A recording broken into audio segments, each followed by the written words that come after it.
So hello everyone, welcome to Edutap and welcome to Abhyas series.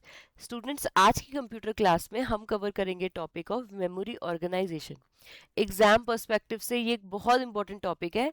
But अच्छी बात ये है कि इसमें से जो क्वेश्चन आते हैं वो आपके इजी टू मॉडरेट लेवल के होते हैं। बहुत डिफिकल्ट क्वेश्चन आपको इसमें देखने को नहीं मिलते हैं। तो ये ऐसा टॉपिक है पर्टिकुलरली जिसको आप थ्रू एमसीक्यू की हेल्प से भी कर लेते हो। आज की क्लास में इस टॉपिक के जो इंपॉर्टेंट एस्पेक्ट्स हैं हम उनको थ्रू 10 एमसीक्यूज कवर करने की पूरी कोशिश करेंगे। Okay, so let's start our class. So the very first question that we are going to cover is which of the following is the fastest type of memory in a computer system? अब आपको पता होगा computer system में क्या होता है, different type of memories भी है। ओके, हमारे पास डिफरेंट टाइप की मेमोरी होती है। इनमें से हर किसी के कैरेक्टरिस्टिक अलग अलग होते हैं। अब जितने भी टाइप की मेमोरी होते हैं इनको हम एक हायरार्की में सेट करते हैं।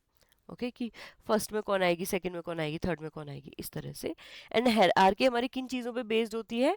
इनकी स्पीड, दैट मीन्स जो हमारी टाइप ऑफ मेमोरी है वो कितनी फास्ट है, इसको एक्सेस हम कितनी तेजी से कर सकते हैं, या फिर उस मेमोरी की कैपेसिटी कितनी है। ओके, तो इन दोनों चीज़ों पे हम हायरार्की को सेट करते हैं। नाउ इन गिवन क्वेश्चन आपसे सीधा सीधा पूछा गया है कि fastest type of memory given memories में से कौन सी है। ऑप्शन आपके पास है cache, RAM, hard disk and optical disk. Okay, अगर आपने आंसर किया है option A, that is absolutely correct. अगर आपको नहीं पता है ये चीज और आप इसके बारे में जानना चाहते हैं तो अब हम वो कवर करेंगे। देखो, memory hierarchy again divide different type of storage या डिफरेंट टाइप ऑफ मेमोरी को हम एक set according to their speed and according to their capacity एक हायरार्की में सेट कर देते हैं। ओके, डिफरेंट टाइप की मेमोरीज को। अब इसमें से जो हमारे टॉप पे आती है, जैसे यहाँ पे आप देख सकते हो, this is basically the CPU register. यहाँ पे क्या होता है, देखो ये जो सीपीयू रजिस्टर हमारे पास होते हैं, ये जो हमारी मेमोरी यूनिट होती है, input unit, output unit, memory unit, उसका पार्ट नहीं है।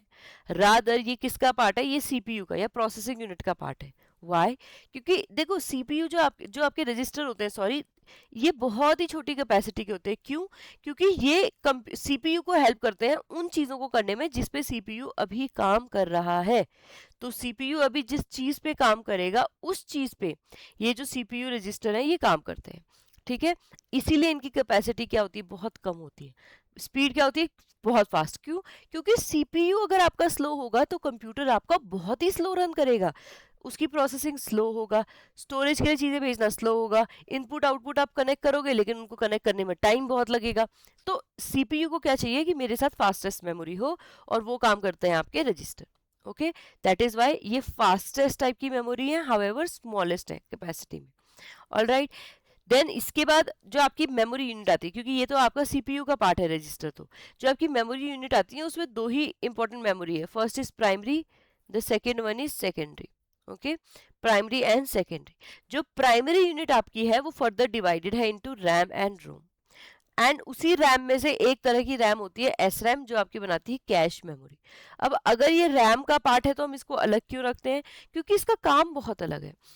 जो आपका एस रैम बाकी काम कर रहा है ये वो काम नहीं करते, ये रादर क्या करते हैं, ये शॉर्टकट्स बना देते हैं। सीपीयू जिस फाइल को बार बार प्रोसेस कर रहा है उसके लिए शॉर्टकट बना देंगे। ठीक है, तो इनका काम बहुत ही डिफरेंट है, इसलिए इनको रखा भी बहुत ही अलग गया है। हावेवर ये पार्ट किसका होते हैं? रैम का होते हैं। ओके, तो सीपीयू के बाद जो फास्टेस्ट आते हैं, क्योंकि शॉर्टकट का मतलब सीपीयू उसको बार बार एक्सेस इजीली कर पाए, जल्दी कर पाए, तो उसमें आपके हेल्प करते हैं एस रैम। तो ये क्या करते हैं? शॉर्टकट बना के रख देते हैं। और इनकी जो स्पीड होती है, एक्सेस करने की स्पीड या प्रोसेस करने की स्पीड, वो क्या होती है? नेक्स्ट टू रजिस्टर है। ओके, सेकंड फास्टेस्ट है। हावेवर इनकी कैपेसिटी थोड़ी सी बेटर होती है कंपेयर टू रजिस्टर, तो ये रजिस्टर से थोड़े से बेटर होते हैं। Okay, the next we have is main memory. Main memory is the primary memory, इसके अंदर आपके रैम रोम आते हैं। ओके, रैम फर्दर डिवाइडेड है into S RAM, D RAM, S D RAM, इसके बारे में हम कवर करेंगे। फिर रोम आपका डिवाइडेड है इन 4 टाइप्स। तो ये आपकी प्राइमरी मेमोरी है, ये क्या होती है? थर्ड फास्टेस्ट है आपकी। ठीक है, after the register and the cache memory. उसके बाद आपकी आ जाती है different types of secondary memory. ठीक है, ये जो ऑप्टिकल डिस्क है, स्टोरेज डिस्क है, मैग्नेटिक डिस्क है, ये सबके आपके सेकेंडरी मेमोरी का पार्ट है। इनकी कैपेसिटी जो होती है सबसे ज़्यादा होती है, बट इनको एक्सेस करने की स्पीड या फिर इनके प्रोसेस करने की स्पीड क्या होती है? स्लोएस्ट होती है। ठीक है, इसलिए क्या होता है? इकोनॉमिकल मेमोरी है। हमारे पास जितनी भी चीज़ें हम स्टोर करके रखते हैं वो प्राइमरी में नहीं करते हैं, वो सेकेंडरी में करते हैं, क्योंकि it's a type of permanent memory. Okay जब तक आप खुद से डिलीट नहीं करोगे तब तक क्या रहेगा, वो सेव्ड रहेगा. Alright. Now, the second question is, which of the following memory is directly accessible by CPU? CPU कौन से तरह की मेमोरी को डायरेक्टली एक्सेस कर सकता है? अब इस चीज को आंसर करने के लिए आपको डिफरेंट टाइप ऑफ मेमोरीज के कैरेक्टरिस्टिक्स पता होने चाहिए. ओके तो यहाँ पे जो आपके ऑप्शन है वो है hard disk, ALU, RAM and optical disk. आपको ये पता होना चाहिए जब हम डिफरेंशिएट करते हैं into secondary memory and primary memory, सबसे बड़ा जो डिफरेंस आता है वो इसी पॉइंट का आता है. जो आपका सीपीयू है वो सिर्फ और सिर्फ प्राइमरी मेमोरी को डायरेक्टली एक्सेस कर सकता है. सेकेंडरी मेमोरी से अगर उसको कोई चीज चाहिए, ये आपकी प्राइमरी मेमोरी है, ये आपकी सेकेंडरी मेमोरी. अब अगर उसे यहाँ से कोई चीज चाहिए तो पहले उसका ट्रांसफर किया जाएगा प्राइमरी मेमोरी में और फिर उसके बाद उसको सीपीयू हमारा एक्सेस कर पाएगा. Okay, so this is the one important characteristics or difference between primary memory and the secondary memory. अब अगर आपको नहीं पता कि different type की primary memory क्या है तो भी आप इसको आंसर नहीं कर पाओगे क्योंकि प्राइमरी मेमोरी ऑप्शन नहीं है. But RAM which is option C is a type of primary memory, that will be the correct answer. अब इस क्वेश्चन को आपने इस क्वेश्चन के आंसर तक पहुंचने के लिए आपको डिफरेंट टाइप की मेमोरीज और उनकी कैरेक्टरिस्टिक्स पता होने चाहिए. अब एक एक को हम जो डिस्कस करेंगे वो ब्रॉडली हम आने वाले क्वेश्चंस में करेंगे. हाउएवर रजिस्टर मेमोरी, इसके बारे में आपने याद रखना है, फास्टेस्ट टाइप ऑफ मेमोरी है. It is the most expensive memory and it is the smallest memory. ये किसका पार्ट होते हैं, सीपीयू का पार्ट होते हैं. Okay next we have is a cache memory which is, ये जो आपकी कैश मेमोरी यहाँ आप देख पा रहे हो that is the part of S RAM. ये एक तरह की एस रैम है divided into L1, L2, L3, इस तरह से इसका डिवीजन भी हो रखा है. ये क्या करती है बेसिकली, शॉर्टकट्स जितने भी होते हैं, जिस डेटा को बार बार सीपीयू एक्सेस कर रहा है उसके लिए शॉर्टकट बना के अपने पास स्टोर कर देते हैं. तो सीपीयू बार बार उस पाथवे में जाने की बजाय शॉर्टकट्स लेना शुरू करेगा. ओके देन हमारी आती है primary memory. Okay which is the main memory, ये मेमोरी यूनिट का भी पार्ट है. तो ये डिवाइडेड है टू में, रैम एंड रोम. अब रैम फर्दर तीन टाइप की है, D RAM, S D RAM और S RAM. S RAM basically cache है. देन हमारे पास आती है रोम विच इज एम्प्रोम, पी रोम, ई प्रोम और ई प्रोम. ओके देन सेकेंडरी मेमोरी, इसको ब्रॉडली वैसे आप इसमें ना बहुत सारी चीजें पढ़ सकते हो. हाउएवर बेस्ड ऑन कि स्टोरेज के लिए वो किस तरह के टेक्नोलॉजी पे बेस्ड है, हमने इसको डिवाइड किया हुआ है तीन पार्ट में, magnetic memory, optical and the solid state. Okay magnetic means इसमें मैग्नेटिक कंपोनेंट यूज होता है to store things. Then optical means इसमें हम लाइट की वेवलेंथ का यूज करते हैं. Then we have the solid state, इसमें कोई भी मूविंग पार्ट नहीं होता है. Okay lastly we have the cloud memory which is ये क्या होती है, सर्वर इसका कहीं और पे है, it's a type of virtual memory. Okay इसको इसमें बेसिकली क्या होता है, रिमोट सर्वर्स होते हैं, कहीं और पे फिजिकली डेटा स्टोर हो रहा होता है एंड आप बस नेटवर्क से जुड़ के उस डेटा को एक्सेस कर पाते हैं. Okay now the next question is, consider the following statement regarding the types of computer memory. Cache memory is faster than RAM but slower than register. Virtual memory is a part of hard disk used to extend RAM. Then lastly, flash memory is a type of volatile memory and you will have to tell which of the following statement is or are correct. So the first statement कि cache memory faster है RAM से, however slow है register से. तो जब हमने hierarchy पढ़ी थी हमने ये point cover कर लिया था कि सबसे ऊपर register आता है जो fastest है, उसके बाद कैश आता है, उसके बाद प्राइमरी मेमोरी आती है. इसका मतलब हमारा जो फर्स्ट स्टेटमेंट है जो हमने कवर भी कर लिया है that is absolutely correct. Second question, virtual memory is a part of hard disk used to extend RAM, that is also correct. जब हमारी रैम कंप्यूटर में खत्म हो जाए तो क्या होता है, जो हमारी हार्ड डिस्क होती है इसका सर्टेन पार्ट हमारा कंप्यूटर यूज करने लग जाता है एज अ रैम, उसमें आप चीजें स्टोर नहीं कर सकते, वो रैम की तरह यूज होना शुरू कर देता है, उसको हम बोलते हैं वर्चुअल मेमोरी. तो ये पॉइंट भी आपने याद रखना है, वर्चुअल मेमोरी क्या होती है, इसमें बहुत कंफ्यूजन होता है, it's different than the cloud storage. Okay last, flash memory is a type of volatile memory. देखो जब हम फ्लैश मेमोरी की बात करते हैं तो इसमें हम क्या यूज करते हैं, इसमें सेमीकंडक्टर मटेरियल यूज करते हैं एंड ये किस लिए होता है, ये non volatile type of memory के लिए यूज होता है. ओके तो जो ऑप्शन 3 है हमारा, स्टेटमेंट 3 है, that is incorrect. So the correct answer will be option B, that is 1 and 2. आपकी जो कैश मेमोरी वाला पॉइंट है एंड वर्चुअल मेमोरी वाला पॉइंट है वो एब्सोल्युटली करेक्ट है. Moving on to the next question. Okay, ये हमने एक बार कवर कर लिया है, धीरे धीरे आपको इससे रिलेटेड चीजें भी समझ में आती रहेंगी। यहाँ पे मेरा पर्पस है कि आपको थोड़ा सा flash memory and virtual memory के बारे में बताया जा सके, which is covered through this. Okay, cache memory वाला पॉइंट ऑलरेडी कवर्ड है आपका। Alright, now next, consider the following statement about ROM. ROM is a volatile memory. ROM retains data even when the power is switched off. BIOS of a computer is stored in ROM. So here you might not know right now which statement is correct or incorrect. अगर हम एक बार different type of ROM को discuss कर लेंगे तो ये आपको बहुत ही अच्छे से आ जाएगा. Right now you need to understand that only second and third statement are correct. Okay अब डिस्कस कर लेते हैं हम थोड़ा सा रैम एंड रोम के बारे में। सो जो हमारी प्राइमरी मेमोरी है that is the main memory. Okay, CPU में जब भी कोई काम हो रहा होता है तो डायरेक्टली सीपीयू जिस डेटा को स्टोर करके रखता है या जिसको एक्सेस करता है वो हमारी प्राइमरी मेमोरी होती है। ये डिवाइडेड है टू पार्ट में, रैम में एंड रोम में। अब हम जब बात करते हैं रैम की तो आपने ये समझना है this is a type of volatile memory, and इसमें भी जो आपका डी रैम होता है बेसिकली, क्योंकि एस रैम तो ऑलरेडी आपका वो बन चुका है कैश मेमोरी, तो जो डी रैम होता है हम उससे डील करते हैं, दैट इज वोलेटाइल। इसका मतलब है अगर रिफ्रेशिंग बंद हो जाए, पावर कट हो जाए, तो आपका डेटा जो है वो लॉस हो जाता है। ओके, वहीं पे दूसरी तरफ वी हैव रोम और रीड ओनली मेमोरी। यहाँ पे क्या है, डेटा नॉन वोलेटाइल है, दैट मीन्स अगर लाइट चली भी जाए तो आपका जो डेटा है वो सही मतलब सेव्ड रहेगा, उसको वो डिलीट या गायब नहीं होगा। पर्पस क्या होता है, रैम की जब हम बात करते हैं तो जिस टाइम पे एक्टिवली काम हो रहा है तो उस काम से डील करना। रोम का पर्पस क्या है, जब आप कंप्यूटर को स्टार्ट करते हैं तो क्या होता है, आपके फर्मवेयर जो होते हैं वो लोड होते हैं। ठीक है, जिसमें आप अभी हमने पढ़ लिया एक बायोस का, बेसिक इनपुट आउटपुट सिस्टम।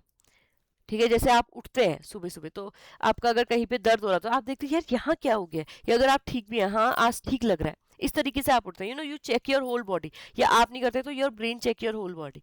इसी तरीके से जब हम कंप्यूटर ऑन करते हैं, हमारा कंप्यूटर क्या करता है, पहले पोस्ट रन करता है, अपने आप पे सेल्फ टेस्ट करता है, अपने आप पे खुद पे टेस्ट करता है। ठीक है, पावर ऑन सेल्फ टेस्ट, जिससे उसे पता चलता है कि अरे यार मेरा सारा सिस्टम सही काम कर रहा है कि नहीं। एक बार सारा सिस्टम सही रन कर रहा है, उसके बाद क्या करता है, वो फर्मवेयर को अपलोड करता है और फर्मवेयर को रन करता है।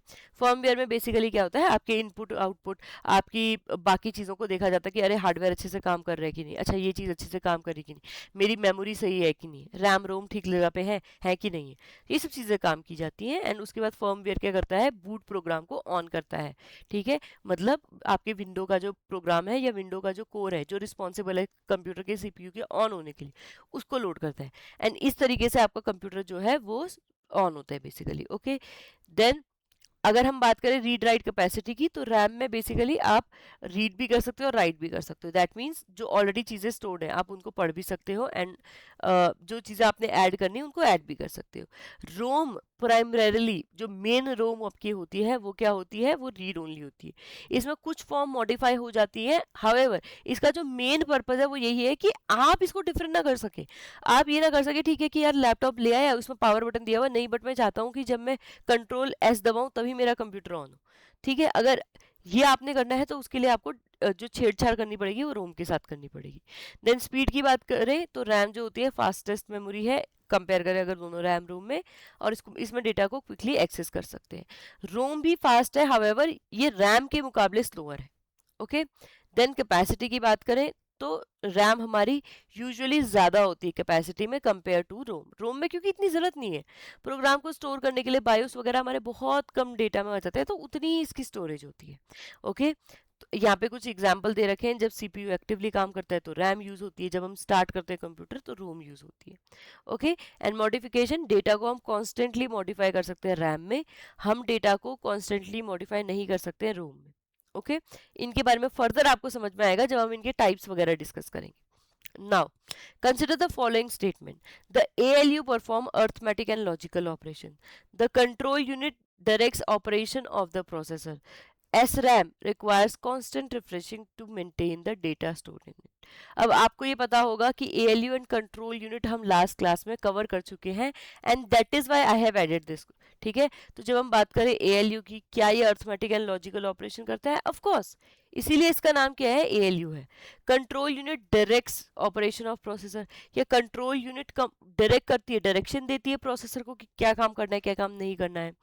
क्या ये करेक्ट है? No, it is not. Then SRAM require, okay, it is, but SRAM requires constant refreshing to maintain the data stored in it. No. SRAM को क्या चाहिए होता है? ये स्टैटिक रैम है। स्टैटिक रैम मीन्स ये बेसिकली काम करती है आपकी उसके साथ, सीपीयू के साथ स्टोरेज क्रिएट करने के लिए। ओके, सो यहाँ पे आपने देखना होगा ऑप्शन बी हमारा, the control unit direct the operation, जो हमारे स्टेटमेंट 1 एंड 2 है ओनली, ये करेक्ट है। जो हमारी ऑपरेशन स्टेटमेंट 3 है ये इनकरेक्ट है। ठीक है, सीपीयू कंट्रोल यूनिट सब कंट्रोल करती है, तो ये डायरेक्ट करती है प्रोसेसर को काम करने के लिए, तो सेकंड करेक्ट है। एएलयू जो हमारी है ये arithmetic and logical operation perform करती है, करेक्ट है। बट एसरैम हमारी कांस्टेंट रिफ्रेशमेंट नहीं मांगती है। कौन मांगता है? D RAM. अब इसके बारे में थोड़ा सा समझते हैं। डी रैम की जब बात करें, that is dynamic RAM. Okay, तो डायनामिक रैम की, रैम जो है हमारी कंप्यूटिंग के लिए यूज होती है, एंड यहाँ पे हमने कांस्टेंट रिफ्रेशिंग करनी पड़ती है। दैट मीन्स इसको कांस्टेंट पावर सप्लाई चाहिए for running the operations. Okay, then next we have static RAM, S RAM. S RAM basically क्या है? ये डेटा को स्टैटिक फॉर्म में स्टोर करती है। दैट मीन्स इसमें बार बार रिफ्रेशमेंट आपने नहीं करना, इसको रिफ्रेश नहीं करना। ठीक है, एंड ये काम करती है कैश की तरह। लास्टली सिंक्रोनस डायनेमिक रैम, इसकी बात करें तो it's a type of D RAM. ये डी रैम ही है, बट इसकी क्लॉक स्पीड क्या है? इवन हायर होती है। ओके, तो ये बेसिकली आपकी 3 टाइप की रैम होगी। Moving on, with reference to computer storage which of the following statement is और आर करेक्ट। तो इसमें बात कर रहे हैं हम रोम की, रैम की हम बात कर चुके हैं, अब रोम की बात करेंगे। P ROM can be programmed only once. E PROM can be electrically erase और reprogram. E PROM can be electrically erase और रीप्रोग्राम। तो अब देखिए, फर्स्ट जो हमारी स्टेटमेंट है वो करेक्ट है, बट ई प्रोम और ई प्रोम इनमें से कौन सा इलेक्ट्रिकली इरेज होता है? अगर आपको ये कैरेक्टरिस्टिक पता है तभी आप इसको आंसर कर पाओगे। तो इस स्टेटमेंट को अगर आपने जानना है या इसके बारे में आपसे पूछना चाहते हैं कि ओके करेक्ट कौन सा है, तो आपको पता होना चाहिए option B, that is 1 and 3 only are the correct answer. Okay, जो आपका ऑप्शन 2 है that is incorrect. EPROM की जब हम बात करते हैं तो यहाँ पे यूवी लाइट चाहिए होती है। तो ठीक है, तो बेसिकली हम डिस्कस कर लेते हैं। सबसे पहले हमारा क्या आता है? एम रोम आता है। This is the main type of ROM. इसको आप रिफ्रेश नहीं कर सकते हो, इसको किसी भी तरीके से आप रिप्रोग्राम नहीं कर सकते हो। ठीक है, ये जैसा आया हुआ था मैन्युफैक्चरर से बन के, आपको वैसे ही यूज करना पड़ेगा। देन हमारे पास आता है प्रोम, प्रोग्रामेबल रोम। प्रोग्रामेबल रोम, रोम मतलब होता है रीड ओनली मेमोरी। इसको बेसिकली आप एक बार प्रोग्राम कर सकते हो। ठीक है, एक बार ये आ रखा, आपने प्रोग्राम कर लिया, प्रोग्राम इसमें बर्न हो जाता है, उसके बाद further modifications are not possible. Then आपका आता है ई प्रोम। ठीक है, ई प्रोम बेसिकली आपका क्या करता है? इसको आप रिफ्रेश कर सकते हो, इसमें आप प्रोग्राम को डिलीट करके रीप्रोग्राम कर सकते हो। हावेवर उसके लिए आपको यूवी लाइट्स की जरूरत पड़ेगी। अगर यूवी लाइट्स नहीं है तो आप इसको नहीं कर पाओगे रीप्रोग्राम। ठीक है, इसको क्या कर सकते हो आप? अगेन एंड अगेन रीप्रोग्राम कर सकते हो up to a certain limit.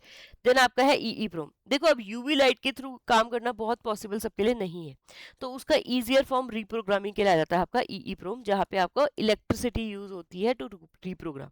तो इलेक्ट्रिसिटी की हेल्प से ई प्रोम को आप डिलीट करते हो इसमें स्टोर डेटा को, एंड नया डेटा इसमें लिख सकते हो और प्रोग्राम कर सकते हो। ओके, तो these are basically 4 types of ROM that we need to discuss. Moving on, एक इजी ब्रीदर क्वेश्चन। इस तरह के क्वेश्चन बहुत सारे पूछे जाते हैं, तो this you will have to tell. Which of the following storage device has the highest data transfer speed. तो देखो, ऑल्दो यहाँ पे बोला जा रहा है data transfer speed, but basically हम क्या पूछ रहे हैं अगेन, कि उस मतलब वहां पे डील करना या किस स्पीड से उसमें डील करना इजी या मुश्किल होगा। डिफरेंस क्या है यहाँ पे? अब मैंने आपको different type of memory storage नहीं दी है, मैंने आपको कैश नहीं दिया है, मैंने आपको रजिस्टर ऑप्शन में नहीं दिया है, मैंने रादर क्या किया है, आपके सारी सेकेंडरी डिवाइसेस दे रखी है। तो you will have to tell HDD, compact disk, solid state disk and magnetic tape. इन 4 में से आपकी कौन सी जो है हाईएस्ट डेटा ट्रांसफर स्पीड के साथ आती है? तो you should know the correct answer is option C, SSD, solid state drive, क्योंकि इसमें कोई भी मूवेबल पार्ट नहीं है, इसलिए क्या होती है, हाईएस्ट इनका डेटा ट्रांसफर होता है। आपने देखा भी होगा कि जिन कंप्यूटर में एचडीडी होता है उनसे बोलते हैं कि अगर आप कंप्यूटर को और फास्ट बनाना चाहते हैं तो इसको रिप्लेस कर लो with the help of SSD. Okay तो अब हम डिफरेंट टाइप ऑफ इनको तो पढ़ेंगे ही, बट उससे पहले we have a question that we need to see. So which of the following statement best describe the role and characteristics of secondary memory in the modern computer system. Secondary memory का role क्या है या उसकी characteristics क्या है, ये आपको directly बताने हैं. Secondary memory although non volatile is faster than RAM and provide direct access. Secondary memory, non-volatile storage medium used primarily for permanent data storage, offering large storage capacity than primary memory but significantly slower. Secondary memory like RAM store data temporarily, active process facilitating the direct interface between the CPU and the storage device. Option D. Secondary memory is used exclusively for booting purpose and does not support the storage program files or user data during the regular system operation. तो यहाँ पे आपको पता होना चाहिए जो आपकी secondary memory है वो आपकी non volatile नहीं है. Sorry although non volatile, sorry ये नॉन वोलेटाइल है बट ये इतनी फास्ट नहीं है, प्राइमरी मेमोरी से फास्ट नहीं है. It's a type of non volatile memory but it is not fast. It's a type of permanent memory but it is very slow. ठीक है, अगर सेकंड ऑप्शन में आए, अभी के लिए सब कुछ इसमें सही लग रहा है, आप एक और बार इसको पढ़ सकते हैं. थर्ड ऑप्शन में आए, इसमें क्या गलती है. Secondary memory is like a RAM. RAM is a part of primary memory not the secondary memory. तो इतने स्टेटमेंट में ही आपको पता है दिस स्टेटमेंट इज इनकरेक्ट, इसको आप यहीं पे रिजेक्ट कर दोगे. लास्ट पॉइंट है, secondary memory is used exclusively for booting purpose. that is absolutely incorrect. booting purpose तो आपका कंप्यूटर ओपन करने की प्रोसेस होता है जब आप कंप्यूटर ऑन करते हैं. अगर वो सेकेंडरी मेमोरी में आ गया जो कि आपकी स्लोएस्ट टाइप की मेमोरी है, आपका आधा घंटा 1 घंटा तो कंप्यूटर के सिर्फ ओपन होने में लग जाएगा, क्योंकि पहले सेकेंडरी मेमोरी से प्राइमरी में चीज़ें आएंगी, फिर प्राइमरी से आपका सीपीयू दिखेगा, तो इतने में तो बहुत टाइम लग जाएगा. ठीक है, तो सेकेंडरी मेमोरी में स्टोर हो जाता है प्रोग्राम. हाउएवर वो एक्सक्लूसिवली उसके लिए नहीं है, सेकेंडरी मेमोरी मेन है फाइल्स को सेव करने के लिए, परमानेंट सेव करने के लिए, जिनको आप फ्यूचर में एक्सेस करो. So here the correct answer will be option B. Okay, option B जो है आपका, उसमें सब चीजें सही हैं. नाउ अगेन अगर हम बात करें सेकेंडरी मेमोरी की, ये आपका 3 टाइप का होता है. यहाँ पे आप देख सकते हो मैग्नेटिक मेमोरी है, ऑप्टिकल मेमोरी है and the solid state storage है. अगर हम मैग्नेटिक मेमोरी की बात करें, ये मैग्नेटिक कंपोनेंट को यूज करती है. ओके ये क्या यूज करती है, मैग्नेटिक कंपोनेंट. डिफरेंट टाइप के मैग्नेटिक कंपोनेंट को जैसे फ्लॉपी डिस्क में, आपकी जिप डिस्क में, मैग्नेटिक टेप में, इन चीज़ों में यूज किया जाता है. जो इनमें आपका थोड़ा सा ज़्यादा इम्पोर्टेंट है वो आपका क्या है, वो आपका बेसिकली पड़ता है, यहाँ हमने पढ़ा था, that is HDD hard disk. Okay this is it also uses the magnetic part. वो आपका थोड़ा सा एग्जाम पर्सपेक्टिव से इंपॉर्टेंट है, जस्ट आप नाम पढ़ लीजिए वो काफ़ी है. देन ऑप्टिकल में आप क्या करते हैं, लाइट की वेवलेंथ यूज करते हैं. It is different for CD, DVD and blu रे, इसको भी हम कवर करेंगे. देन लास्टली सॉलिड स्टोरेज है. सॉलिड स्टोरेज में कोई भी मूविंग पार्ट नहीं होगा. ओके इसमें सेमीकंडक्टर यूज होता है टू स्टोर डेटा. देखो ऑप्टिकल मेमोरी में क्या है, इसमें भी चीज़ें घूम रही है. कभी आपने देखा होगा आप CD या ब्लू रे डालते हैं तो वो चीज़ें घूमती रहती हैं, रोटेट होती हैं, एंड इसकी वजह से वो डेटा को आप एक्सेस कर पाते हैं. मैग्नेटिक मेमोरी में सेम चीज़ है. जब भी आपके पास HDD होता है, आप देखोगे वो घूमते रहते हैं. अब पुराने ज़माने के टेप कैसेट आपने देखे होंगे जिनमें कॉइल होती है मैग्नेटिक टेप, तो वो भी घूमती रहती है, यहाँ से घूम के यहाँ पे स्टोर होती है, फिर यहाँ से घूम के यहाँ पे स्टोर होती है. ओके तो इनमें इन दोनों में मूविंग पार्ट होते हैं, सॉलिड स्टेट में कोई भी मूविंग पार्ट नहीं होता है. All right. Now, which of the following is the key technological advantage of the Blu-ray disc over the traditional DVD in terms of storage efficiency, wavelength modulation, capacity, and compression? So let's see the answer here. The correct answer will be option A. अब answer A correct क्यों है और इनमें क्या क्या difference है, different type of disc में, इसको हम कवर करेंगे. तो we have CD, DVD and blu ray, 3 type of optical memories. Okay CD की हम बात करें तो इसका काम क्या होता है, बेसिकली डेटा को डिजिटली स्टोर करना. लेकिन यहाँ पे जो हम यूज़ करते हैं वो क्या यूज़ करते हैं, ये आपने याद रखना है. यहाँ पे हमारा यूज़ होता है इंफ्रारेड लेज़र, जिसकी रेंज क्या है 780 नैनोमीटर. नेक्स्ट है हमारा DVD, digital video disc. Okay ये इसका क्या है, स्टोरेज बेटर होता है विद कंपैरिजन टू CD. यहाँ पे जो सिंगल लेयर यूज करते हैं हम, ये दैट मीन्स आपके DVD में एक ही साइड पे चीज़ें स्टोर होंगी तो कैपेसिटी होती है 4.7, और अगर दोनों साइड यूज हो सकती है तो 8.5. इंपॉर्टेंट पॉइंट यहाँ पे ये है कि यहाँ आपका यूज होता है रेड लेजर. DVD के केस में we use red laser. Then we have blu ray disc. Blu ray disc क्या होता है, ये एडवांसमेंट है. यहाँ पे अगर आप देखोगे इसमें बेसिकली जो सबसे बड़ा एडवांटेज है वो वेवलेंथ का ही है. अब हम क्या कर रहे हैं, इवन स्मॉलर वेवलेंथ को यूज कर रहे हैं. ठीक है तो यहाँ पे क्या होता है, हम यूज करते हैं ब्लू वायलेट लेजर, ऑलराइट, जिसकी कैपेसिटी क्या है या जिसकी वेवलेंथ कितनी है, 405 नैनोमीटर। ओके, यहाँ पे अगेन अगर आप सिंगल डिस्क यूज कर रहे हैं तो 25 GB यूज आपको मिलती है स्टोरेज, एंड अगर आप डुअल लेयर वाली डिस्क को यूज करते हैं तो आपको मिलता है 50 GB स्टोरेज। ये सभी चीजें आपको स्क्रीनशॉट लेने की जरूरत नहीं है, इसका PDF आपको आराम से टेलीग्राम चैनल पे मिल जाता है। Last question of the day, जिसमें हम क्लाउड स्टोरेज को कवर करेंगे। Which of the following is a type of storage in which data is stored in remote server and access through the internet instead of storing it in the local device. That mean जो आपका data है वो कहीं दूर server पे store हो रहा है, आपके पास फिजिकल फॉर्म, ऐसे पेन ड्राइव नहीं है कि फिजिकल फॉर्म में, या फिर आपके पास ऐसे डिस्क नहीं है जिसमें आपको पता है कि हाँ मेरा डेटा यहाँ स्टोर हो रहा है। तो इस तरह के मेमोरी को हम क्या बोलते हैं? तो आपके पास ऑप्शन है server storage, hybrid storage, public storage या फिर क्लाउड स्टोरेज। अब इनमें सर्वर स्टोरेज जैसी कोई चीज़ नहीं होती है, एंड जो हाइब्रिड एंड पब्लिक स्टोरेज है they are the type of cloud storage. तो यहाँ पे the correct answer will be cloud storage. अब इसके बारे में थोड़ा सा जल्दी जल्दी देख लेते हैं। देखो cloud storage again what it is, definition से आपको पता है, जहाँ पे चीजें दूर सर्वर पे, रिमोट सर्वर पे स्टोर होंगी, they will not be present with you in a physical form. Okay, and जो आपके क्लाउड स्टोरेज है वो 3 तरह से डिवाइड होते हैं, या इनके 3 डिप्लॉयमेंट मॉडल हैं, public cloud, private cloud and the hybrid cloud. जब हम पब्लिक क्लाउड की बात करते हैं, हियर बेसिकली व्हाट हैपेंस, ये ओपन है जनता के लिए, इसको कोई भी यूज कर सकता है, ठीक है, ये पब्लिक के लिए ओपन है, it is provided by third party. Example आप गूगल ड्राइव का देखो, जिसमें आप अकाउंट बनाओ गूगल में, आपको 15 GB तक का स्टोरेज फ्री मिलता है, that is public storage. Next we have is private storage. Private storage जहां पे कंपनीज एक एक्सक्लूसिव स्टोरेज को खरीदती हैं, उसको सिर्फ वही यूज कर सकती हैं, कंपनी का बड़ा डेटा है उसी को रख सकती हैं, वही करेंगे, ठीक है, इसमें आप और मैं एक्सेस नहीं कर सकते हैं। एंड मेक श्योर कैसे किया जाता है, आईडी पासवर्ड से, जिसके पास आईडी पासवर्ड होगा वही स्टोरेज को खोल पाएगा, तो that is the private storage. Okay, या private cloud storage. Then we have hybrid cloud storage. Hybrid cloud storage में क्या होता है, mix of both public and private. यहाँ पे बेसिकली क्या होता है, देखो आप डेटा को एक्सेस कर पाओगे, देख पाओगे, सब कर पाओगे, हाउएवर डेटा का सर्टेन पार्ट है उसको सिर्फ वही लोग ऑथराइज कर पाएंगे जिनके पास आईडी और पासवर्ड होगा।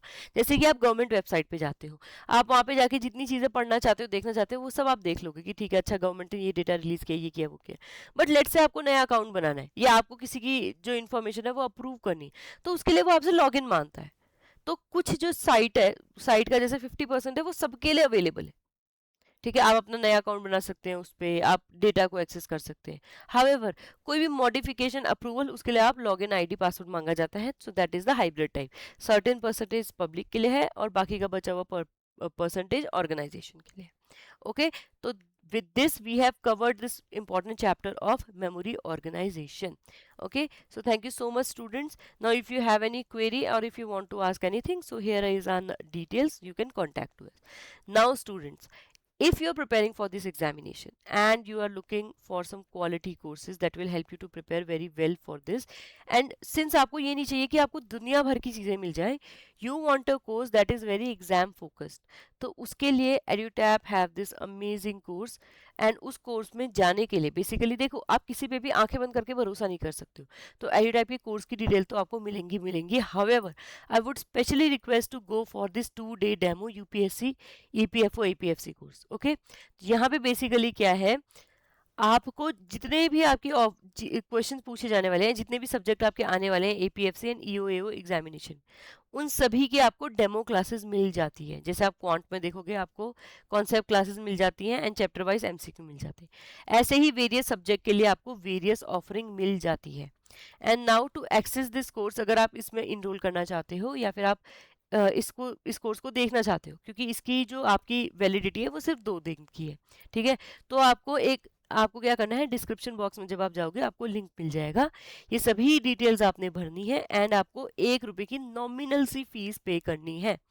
ओके, हालांकि इसकी फीस 1 रुपये है, but this is very very very valuable, ठीक है। तो अगर आप नहीं भी, मतलब अगर आपको नहीं है कि ठीक है, क्योंकि काफ़ी सारे बच्चों की क्वेरी में ये देख रही हूँ कि मैम हम अभी से प्रिपेयर क्यों करें, देखो सिंपल रीज़न ये है कि नोटिफिकेशन तक का आप वेट नहीं कर सकते हो, उसके बाद आपके पास बहुत ही कम टाइम बचेगा।